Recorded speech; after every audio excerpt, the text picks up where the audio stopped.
Welcome back to another episode of the Educational AD Podcast. We'll be right back with today's guest, but let's give a shout out to our two podcast partners, the Global Community of Women in High School Sports and We Coach. These are two great organizations that you should really be a part of. That's We Coach and the Global Community of Women in High School Sports. Now let's have a quick word from our sponsors. We want to say thanks to Hometown Ticketing, the leading digital ticketing provider to schools and colleges. Go to hometownticketing.com and see how they can set your school up to sell tickets online. They'll show you how to scan the attendees that come to your games and collect your revenue. And every step of the way, you're going to have a dedicated client success manager that's providing hands-on support. That's every step of the way. Go to hometownticketing.com to also show you how to set up and sell tickets for things like school dances, your school plays and concerts, even graduation. That's hometownticketing.com. Simple and easy online ticketing. We also want to say thanks to Snap Mobile. Go to onsnap.com. That's onsnap.com and check out their entire suite of platforms designed to help you do your job better. Snap Raise is their fundraising platform. Our coaches have used it, and it's just fantastic. They even have a program where you can get your funding before you even start your fundraiser.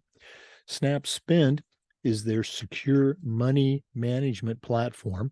Snap Store allows you to order custom gear for everyone in your program. Snap Connect is their dedicated multilingual family engagement platform. And Snap Manage will help you design an entire website for your athletic program. You can find it all at OnSnap. That's onsnap.com. We also want to say thanks to Gipper. Go to Gipper.com and see how athletic directors are creating world-class marketing content for their school's social media channels. You can do it in seconds on any device, and you don't need any design experience. Go to Gipper.com and use our podcast code. That's ADPOD10 and get 10% off. Go to Gipper.com and start creating custom branded content for your school's social media channel. That's Gipper.com. We also want to say thanks to Huddle. Go to Huddle.com. Huddle is how the world sees sports. Over 200,000 teams use Huddle to help their athletes play better. As a football coach, I used Huddle for years, but as an athletic director, our school was a Huddle school, and our coaches just love the smart cameras, the mobile apps. Of course, they love the analytics, but there's so much more. Go to Huddle.com and you're going to find tools that will help your teams and your athletes play better. Huddle provides a complete professional-grade solution for the challenges you face as an athletic director. We believe in sports, and teams believe in Huddle. Join the 6 million users and turn your school into a Huddle school. We also want to say thanks to Final Forms. Final Forms is the industry leader in forms and registration, but they are so much more than that. Final Forms can help your stakeholders with things like mobile accessibility. They've got reminders for parents about policies, about physicals, and all the forms that come when you have an athlete in the house. Final Forms can also help your coaches with things like attendance and communication. And for athletic directors, Final Forms can help you with eligibility, with rosters, and all the reports that come across your desk. You know, it's time that you talk to a team that's walked in your shoes. To take the next steps, go to finalforms.com/Jake. That's finalforms.com/Jake to get started with Final Forms. We want to say thanks to Athletic Surveys by Lifetrack. Athletic Surveys by Lifetrack are a quick, easy, and affordable way for you to collect comprehensive data that allows you to evaluate and improve your entire athletic program. You know, at my schools, we use surveys for just about everything, for coaches, for teachers, for kids, and for parents. And the information that came back was almost always over the top positive, and it'll be the same for you. But surveys also allow that squeaky wheel parent to vent a little bit. And sometimes they're going to share a small issue that you can address and keep it from turning into a big issue because you didn't know about it because you hadn't done a survey. Go to athleticsurveys.com or email them at info@athleticsurveys.com to get started. If you've never used a survey to take the pulse of your parents or your student athletes, you're really missing out. Go to athleticsurveys.com and let them help you take your athletic program from good to great. We also want to say thanks to the good folks at Sideline Interactive.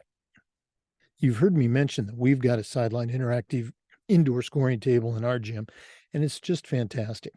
We use it for games, of course, but we also use it for pep rallies, for signing ceremonies. It's tremendously versatile, and the customer service is just outstanding. Go to sidelineinteractive.com or email them at sales@sidelineinteractive.com to find out exactly what their fantastic products can do for you. That's sidelineinteractive.com or email them at sales@sidelineinteractive.com. We also want to say thanks to Wall of Fame by Vital Signs. You know, they're on a mission to bring your school's legacy to life. If you're looking for a really cool way to display your school's record boards or your school's Hall of Fame, go to vitalsignswalloffame.com or email them at sales@vitalsignswalloffame.com. Their interactive touchscreen video consoles and their library of templates will help you recognize the athletic achievements of your students, both past and present.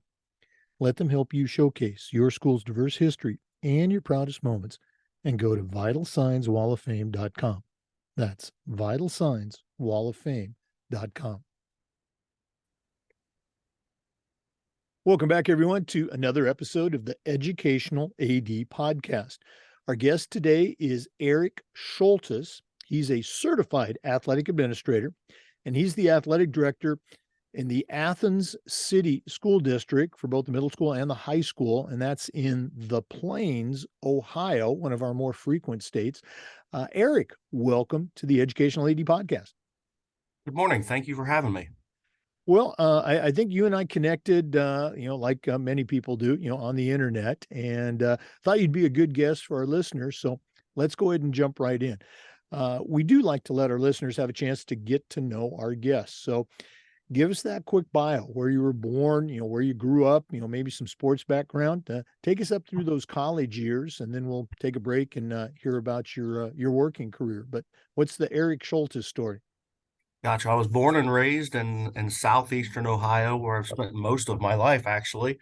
Attended Shenandoah High School, was a multiple sport athlete up through high school. And then when I got to high school, I realized I was not a basketball player, and continued to play high school football. Had intentions of going on and playing football at college, had some injuries, and to be honest, I was above average, maybe stretching it. I'd probably say I was an average high school football player. But from there, went to Marietta College, realized that was not when I was not going to play anymore. It was pointless to spend that kind of money for college when there was public schools there. So transferred to Ohio University. While I was at Ohio University, I began coaching high school football for the guy that I played for. Spent 2-3 years doing that, and then when it got to the point where I was nearing graduation, I transferred to the Athens campus, actually, of Ohio University, and was fortunate there to get on as a student assistant and then as a grad assistant for Coach Frank Solich and the Ohio University Bobcats football program. So spent 3 years there, and then was able to get my bachelor's degree in social studies education. Then got my master's degree in coaching education while graduate assistant for Coach Solich. And then from there, ended up going back to school again and getting my principal's license and my intervention specialist license. And I feel like I've spent more time in the classroom as a student than I have as an educator. And I've been in education now almost 20 years. Wow, what a great background, and playing for, I dare say, a coaching legend, Frank Solich there, or working with him. In my mind, I grew up in Oregon and coached all over the country, but Ohio, I think, is one of those states for me that just brings up that image of kind of a classic small town, high school football experience. What got any particular memories for you of those high school days that stick out? Yeah, my first year coaching high school football was 2003, and we actually went 10-0 in the regular season, and literally the entire town closed down every Friday evening. I mean, you could rob any store you wanted because every deputy was at the game. Uh, hope your house didn't catch on fire because the fire department wasn't in either. Uh, and we ended up uh, making the playoffs at 10-0, won our first two rounds, and then actually, ironically enough, our regional semifinal game, our second game in the playoffs, was actually at Athens High School here where I'm at now. And I can remember riding on the bus and just seeing where our fans and the parents of our kids had went out in front, and like every mile or so there's a sign, and it went from all the way from Sarasville where Shenandoah High School is, and it continued all the way practically to the high school stadium. Wow, what a great memory. Those are the things that, as ADs, as coaches, you look back on and you just very, very special. Let's go and talk about that AD career. You talked a little bit about, coaching. Uh, Share with our listeners that period of coming, as I say, to the other side of the desk. What were some of the events that led to that, and how was that becoming an AD? Gotcha. Well, it was I came on at Shenandoah High School where I graduated from to coach football. And from there, after a year, was asked if I had any interest in it, and I said maybe. Hadn't really put any thought into it, um, but decided to go ahead and give it a shot. That was 7 years ago, I believe, and from there, I fell in love with it. I enjoyed it. It was great working with not only the football players that I was coaching, but also the student athletes of other sports, the coaches, the community. It was a challenge that was unlike any challenge that I've ever had, and it was a great opportunity for me. Okay. Looking back, when you took on that role as the athletic director, um, there's that favorite saying of ADs talking about young coaches, they don't know what they don't know. Um, how did you feel, let's say, 2 or 3 months into the job, did you feel like you had a handle on it, or, were you, putting out fires? I don't know that anyone doesn't put out fires throughout their career. I don't care how much experience you've had with it. I was very fortunate. I worked for a principal who was a former athletic director and former coach, and a superintendent who was a former athletic director and former coach. So I had resources at my disposal. So when there was questions, I had people who I could call, and was able to provide a lot of help whenever it was needed. And that administrative support is so critical to any athletic director's, success. For our listeners, our guest today is Eric Sholtis. He's a certified athletic administrator, and he is the AD for the Athens City School System, both the middle school and the high school, and that's in the Plains, Ohio. We're going to take our first break, but we'll be back with some more. Please stay with us. This is the Educational AD Podcast. We want to say thanks to Hometown Ticketing, the leading digital ticketing provider to schools and colleges. Go to hometownticketing.com and they're going to show you how to set up and sell your tickets online. They'll show you how to scan the attendees that come to your games and collect your revenue. And every step of the way, you'll have a dedicated client success manager that's providing hands-on support. That's every step of the way. Go to hometownticketing.com. They'll also show you how to set up and sell tickets for things like school dances, your school plays, and concerts, even graduation. That's hometownticketing.com. Simple and easy online ticketing. We also want to say thanks to Sideline Interactive. Their indoor scoring tables and video boards not only generate money for your department, but they also create the ultimate game day experience for your student athletes. We've got a Sideline Interactive indoor scoring table in our gym, and it's just fantastic. We use it for home games, of course, but we also use it for pep rallies, for signing ceremonies. It's tremendously versatile, and their customer service is just outstanding. go to sidelineinteractive.com or email them at sales@sidelineinteractive.com to see exactly what their fantastic products can do for you. That's sidelineinteractive.com.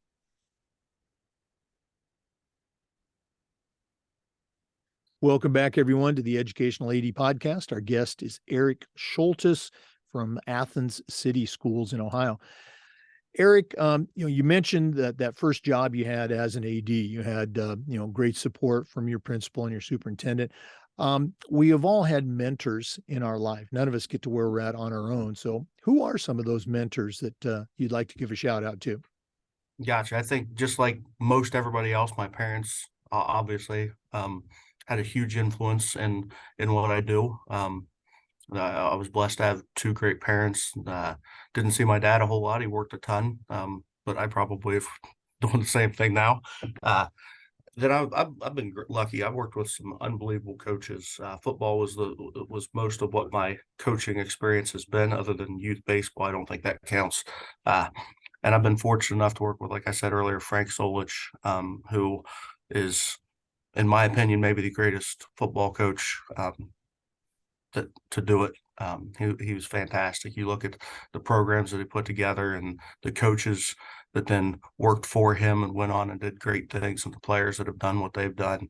Some of the coaches that were there with him, Jimmy Burrow.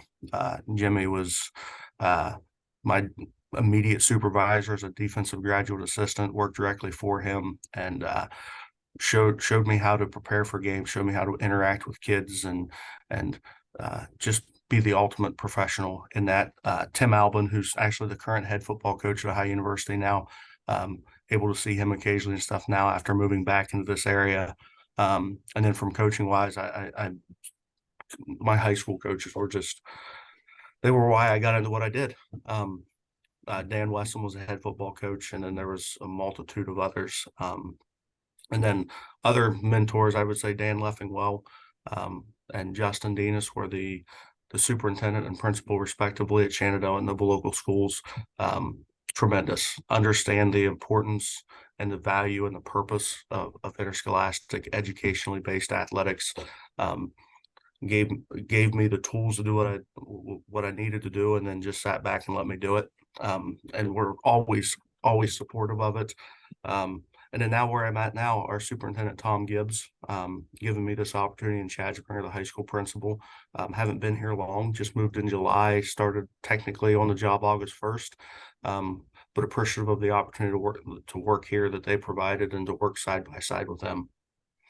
And then if I were to give one other shout out, so to speak, Don Spinell, who is in the East District of the OHSAA, working as a secretary right now and helps out with a lot of stuff. Retired AD, retired principal, just fantastic. Whenever I got a question, I'm in a different athletic board district now. I just shoot him a text, give him a call, and he's always there to help. Yeah, I just love to hear the stories, and I love it when people talk about their mentors. They're still mentoring them. They're still available. You can call them up or get in touch with them. Very cool stuff. You are, as we've mentioned, a certified athletic administrator, and we've got a lot of young ADs that listen to us. And I think it's important to tell the story about how we all got involved with our state association, and then the journey that has taken us to the National Association and that certification path. So share a little bit. How'd you first find out about your Ohio State Association, which I know is one of the most active ones in the country? And then share a little bit about your NIAAA journey. Gotcha. Well, I think it was back in 2016, 2017, somewhere in that range.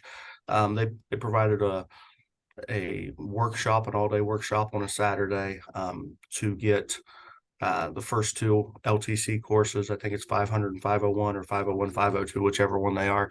I went up there and did that and worked with probably one of the biggest legends in my mind in the NIAAA and certainly in the OIAAA, and Bruce Brown. And he was the one that he taught those courses and really allowed me to see the value of getting involved. And from there, jumped in, and I think 2019 I got my CAA and I am one course and a project short of getting my CMAA, and my intentions are in the next year to get that done. Um, I actually got to share a limousine ride from the airport to the NIAAA offices with Bruce Brown a number of years ago. Um, talk a little bit about the experience of taking those courses, either those first two courses or subsequent courses. What are some of the things that really stick out for you of going, wow, I'm going to take this back to my school? I think every time you do it, and I've been fortunate enough to actually teach 504 and 506 this summer with Joe Kimling from Madeira. And every time you teach or take one of them, you're like, oh, I'm supposed to be doing this. Why am I not doing this? I can remember doing the 504 class, which is risk management and liability, and telling other ADs do this, do that. And I'm like, I'm not doing that. I need to get better. So I think the biggest thing is every time you get that, it's just a reminder of these are some of the best practices that we need to use in this profession. I think one of the biggest things, and it shouldn't scare ADs away from doing it, but you take 504, 506, any of the risk management liability classes, and you come out thinking, oh God, I'm going to get sued. And the reality is it's just tools to prepare you for any situation that can come up to mitigate that risk. No, you're so right. I've taught a number of courses. I'm teaching one of the middle school courses in Nashville coming up, but it's those conversations that you have at the tables that sometimes, wow, I didn't realize that, or, this guy's doing a great job, or this gal AD is doing a great job with this idea at her school. Thanks so much for sharing that. For our listeners, our guest today is Eric Sholtis. He is a certified athletic administrator, and he's the athletic director for the Athens City School District in the Plains, Ohio. We're going to take another break. I know that's a shock to our regular listeners, but we'll be back with some more. This is the Educational AD Podcast. We want to say thanks to the good folks at Snap Raise for their support. Go to onsnap.com. That's onsnap.com, and check out their entire suite of apps that are designed to help any athletic director do their job better. Snap Raise is their fundraising platform. Our coaches use Snap Raise at my school, and it's just fantastic. They even have a program where you can get your funding before you actually start your fundraiser. Snap Spend is their secure money management platform. Snap Store provides high quality, affordable, custom spirit gear for your program. Snap Connect is their secure multilingual family engagement platform. And Snap Manage is their custom website platform that'll design an entire website for you and your program. You can find it all at onsnap.com. That's onsnap.com. We also want to say thanks to Wall of Fame by Vital Signs. They're on a mission to bring your school's legacy to life. If you're looking for a really cool way to display your school's record boards for all your sports, or to recognize your Hall of Fame, go to vitalsignswalloffame.com and check out their interactive touchscreen video consoles, along with their library of templates. They want to help you recognize the athletic achievements of your students, both past and present. Let them help you showcase your school's diverse history and your proudest moments, and go to vitalsignswalloffame.com or email them at sales@vitalsignswalloffame.com to get started. Welcome back, everyone, to the Educational AD Podcast. Eric, one of the things we try to do with the podcast is this idea of sharing best practices. So I'm going to put you on the spot. I know you just recently started at your present job, but what are some things that you do? Maybe these are initiatives that you have brought in, or maybe they've been there for a long time, but what are some best practices that you can share with our listeners today? Gotcha. Well, one of the best practices that we're working on adding here, working through the union to do, that we did at the previous school that I was at, Shenandoah, is coaches evaluations. and using them as a formative assessment tool for coaches. I mean, the one thing that we repeatedly say over and over again is this isn't a gotcha thing, that this is how can I and we collectively make our coaches help them do a better job and give them the resources that they need to be successful.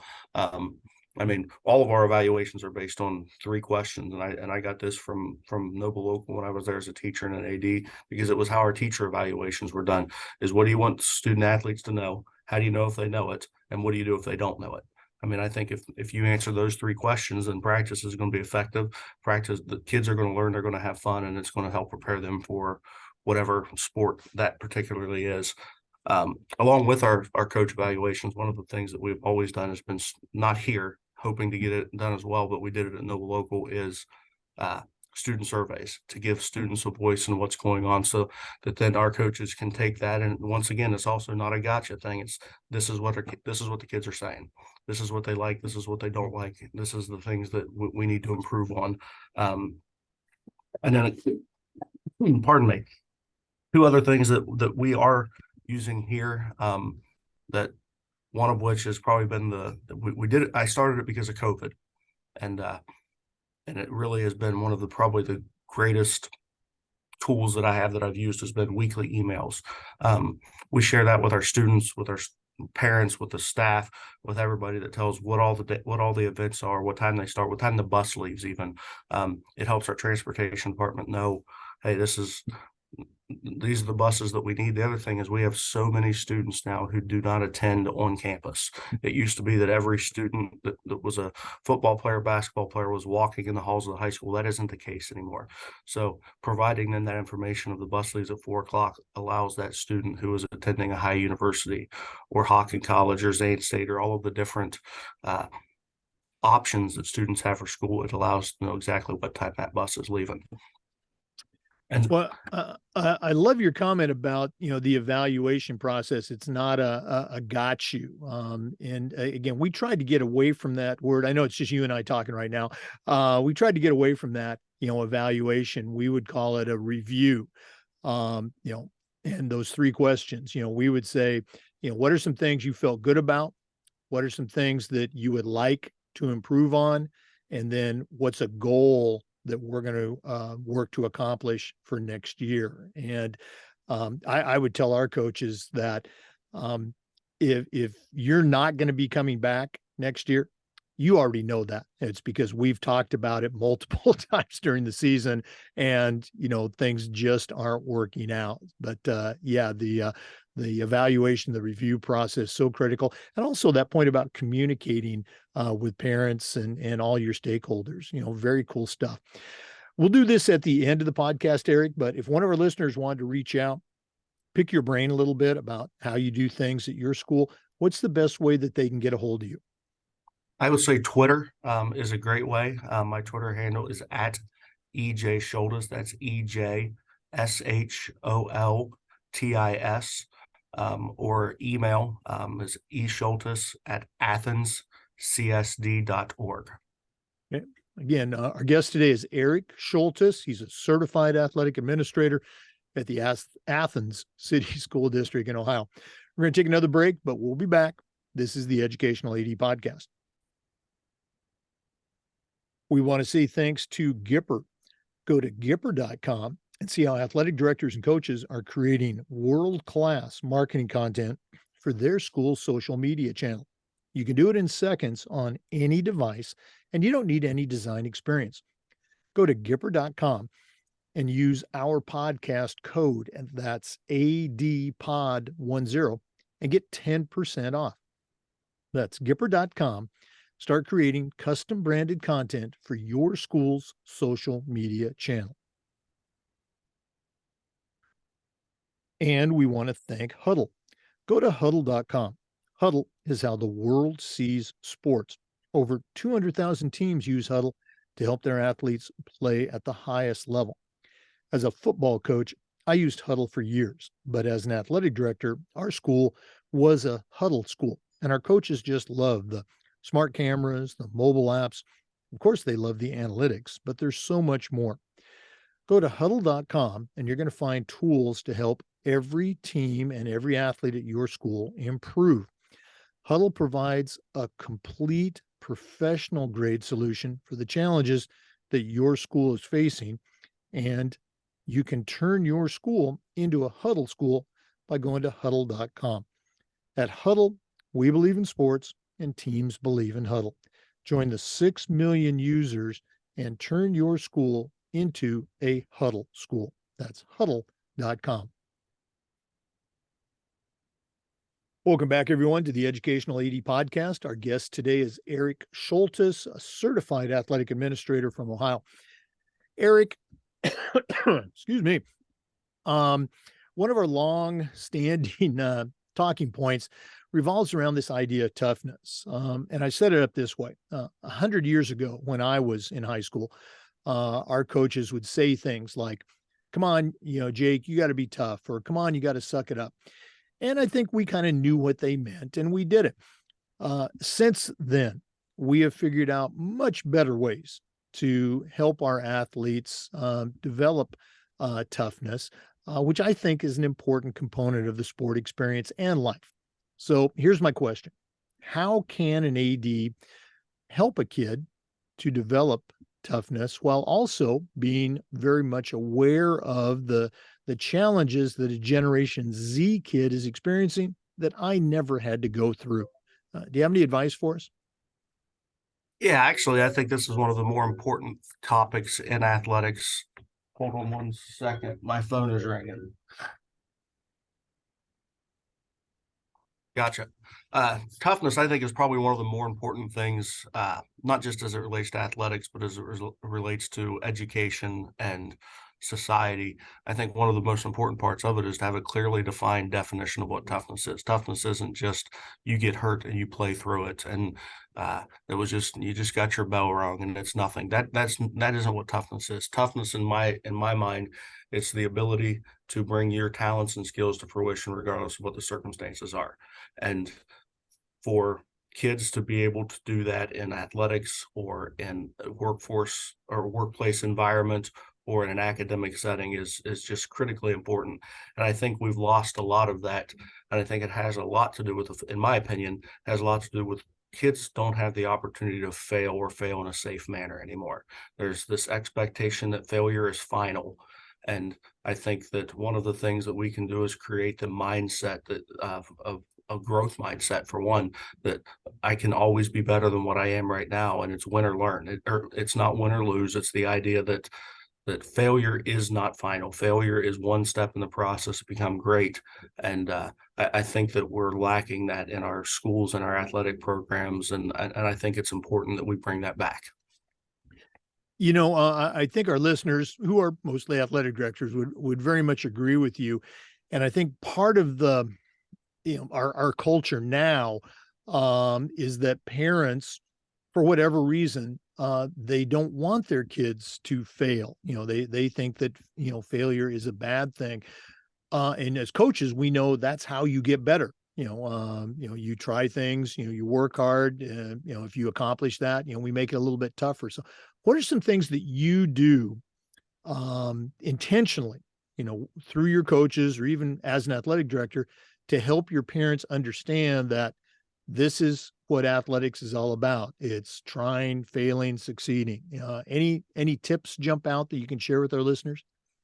One of the things that where I came from that I'm hoping to instill here at Athens City Schools is we did have common vocabulary that we used, and it was mental toughness, it was discipline, and it was mainly integrity. Those were the three primary pillars, so to speak, that we kind of built things on. And mental toughness, as I said earlier, is the ability to bring one's talents and skills to fruition regardless of circumstances. And that was the vocab that was the definition that they learned was mental toughness. And the idea of discipline is doing what has to be done as well as it can be done and doing it that way all the time. And our kids knew those things. Our parents knew those things because we communicated it regularly. It was in our preseason meetings. We were in the process, and I don't know if it ever came to fruition, but we were in the process of getting some signage made up for our locker room spaces for some of our common athletic places where kids and adults, they see this and they know that this is the pillar of what we're building things around. Yeah, that's so important. It goes hand in hand with what you talked about. Communication is defining those terms, is letting the kids know and the parents, this is what we mean by toughness or mental toughness and integrity. Very, very cool stuff. Once again, for our listeners, our guest today is Eric Sholtis. He's a certified athletic administrator, and he's the director of athletics for the Athens Public School System in Ohio. We're going to take another break, but we will be back. This is the Educational AD Podcast. We want to say thanks to Final Forms for their support of the podcast. Final Forms is the industry leader in forms and registration, but they are so much more than that. Final Forms can help your stakeholders with things like mobile accessibility, and they have reminders for parents about policies, about physicals, and all the forms that come when you have an athlete in the house. Final Forms can also help your coaches with things like attendance and communication. And for athletic directors, Final Forms can help you with eligibility, with rosters, and all the reports that come across your desk. It's time that you talk to a team that's walked in your shoes. To take the next steps, go to finalforms.com/Jake. That's finalforms.com/Jake to get started with the team at Final Forms. Welcome back, everyone, to the Educational AD Podcast. Eric, one of our newer talking points, we talk about athletic directors, coaching the coaches, but as you know, in education, every day is a new learning opportunity. So what are some things that your coaches have helped you learn or do better? Maybe some lessons from coaches. Anything come to mind? One of my favorite things about doing this job is watching practice. I enjoy seeing the teaching that's going on, the growth that happens in that practice setting. And I think just the different instructional strategies that our coaches use, learning about different schemes and ideas, coming from a background of football, seeing the way different coaches do plan to run a certain offense, to run a certain defense, to do those things, but also at how they interact with kids. And especially being new, coming to a community where I came in and really, other than a few people at the university, I knew nobody that was here. So I was having to learn the kids through our coaches, and so seeing how our coaches interacted with our kids and helped me to get to know the community that we were moving into and that we were now part of. Um, how to coach these kids up and how to interact with them and develop relationships with them. And I think our coaches probably more so than anybody else in a school district know how to relate to kids. They probably have a better opportunity to develop relationships with kids than anybody else. For one, the kid cares about the basketball program a lot more than they care about algebra class. Not that they should, but they do. So that coach has an opportunity to develop a relationship with kids at a much deeper level than what a traditional classroom teacher does.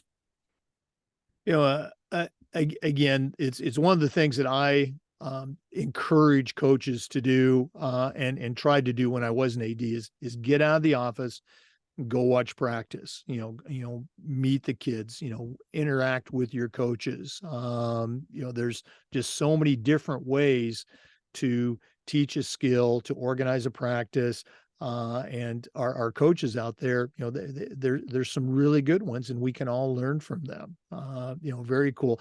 Do you got an example that you can share real quick of, specifically, seeing a kid, talking to a kid, or seeing a coach that it really hit you hard and said, boy, that's a great idea. That's maybe even a best practice. Anything jump out for you right now?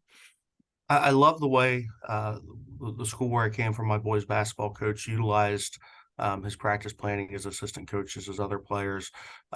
He absolutely used, which I think most coaches probably do. He used the clock to help manage practice time. And he also built in competition in a fun way that wasn't just in a game setting. And they would work on shooting drills, but he wanted to incorporate competition into it because kids love competition and we need to teach competition. So they would get into groups and it would be most free throws made or most layups made or this and that. And they did it and the clock would run and then they would go and let's see who can get the most in that time frame. And it was great seeing kids learn to compete in a safe, fun setting.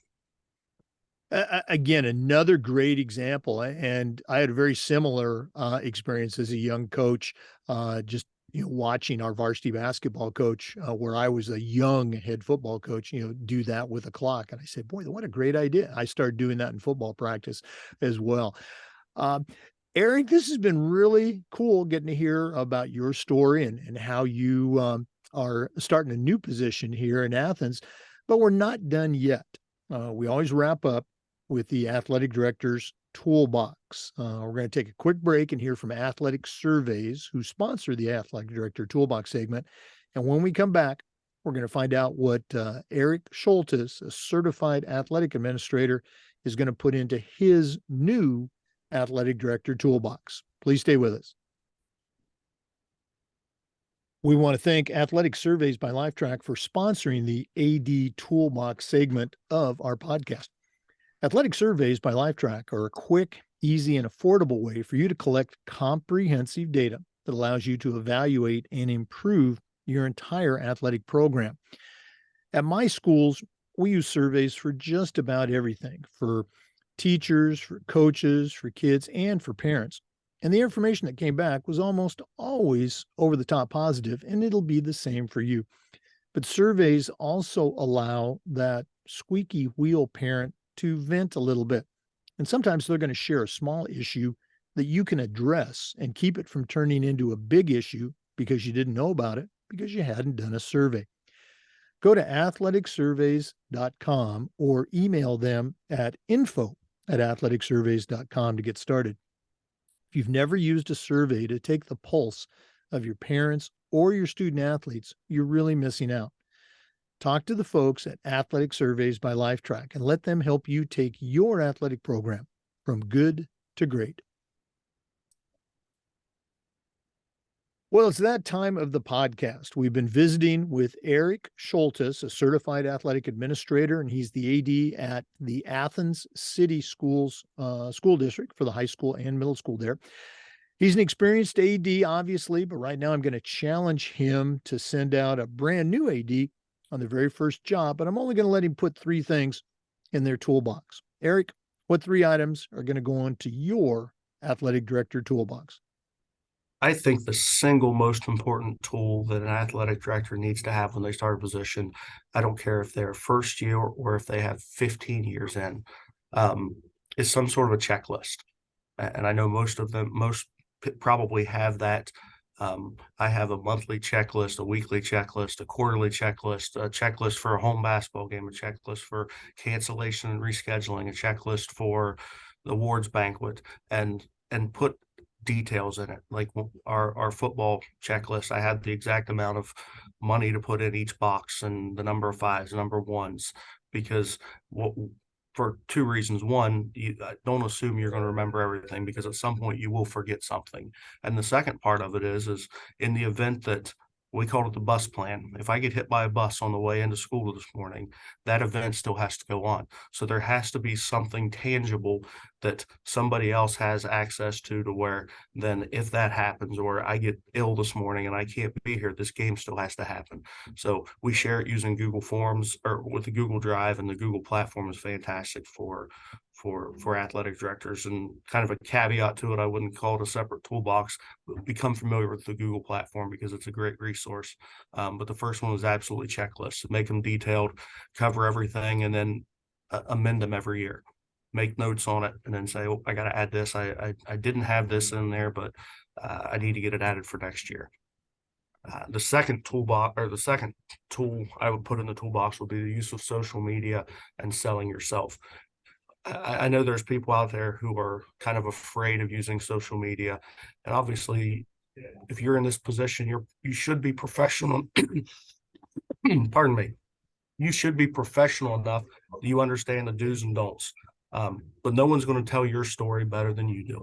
So don't put it in the hands of the keyboard warrior. Don't put it in the hands of the newspaper. Don't put it in the hands of other people. Tell your story. Tell your kids' stories. Celebrate successes, and don't just put the wins out there. Put the losses out there. Tell them and put out there.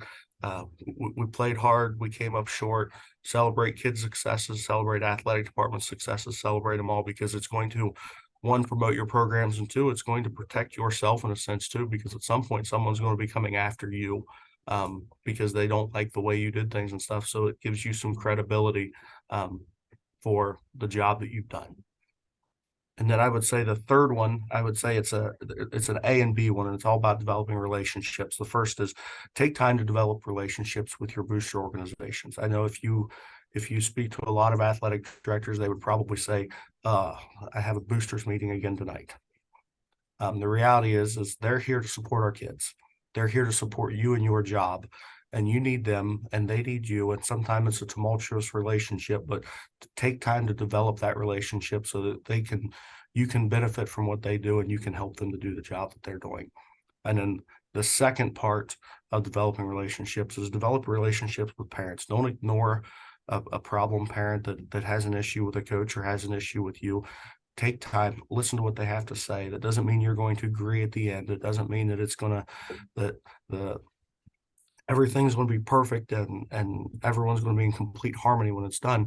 But don't ignore those problems. Foster those relationships with parents.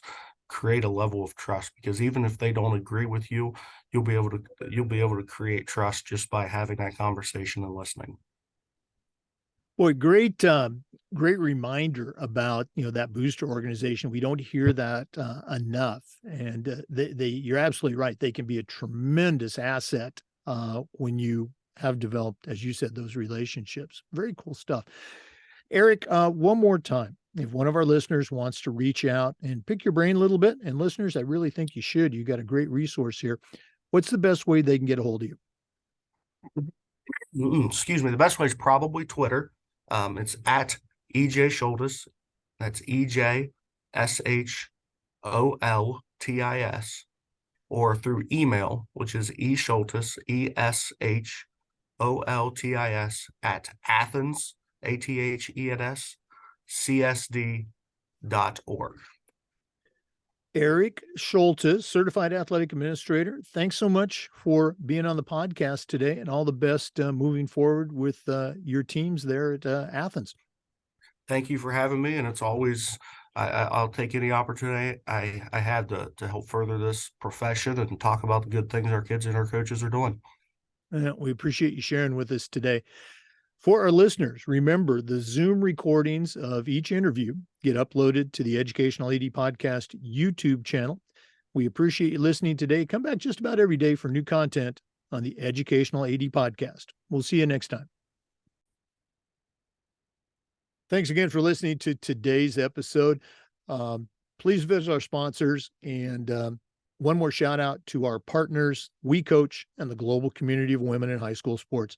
Have a great time. And please reach out if the podcast can ever do anything for you and your school. Have a great day.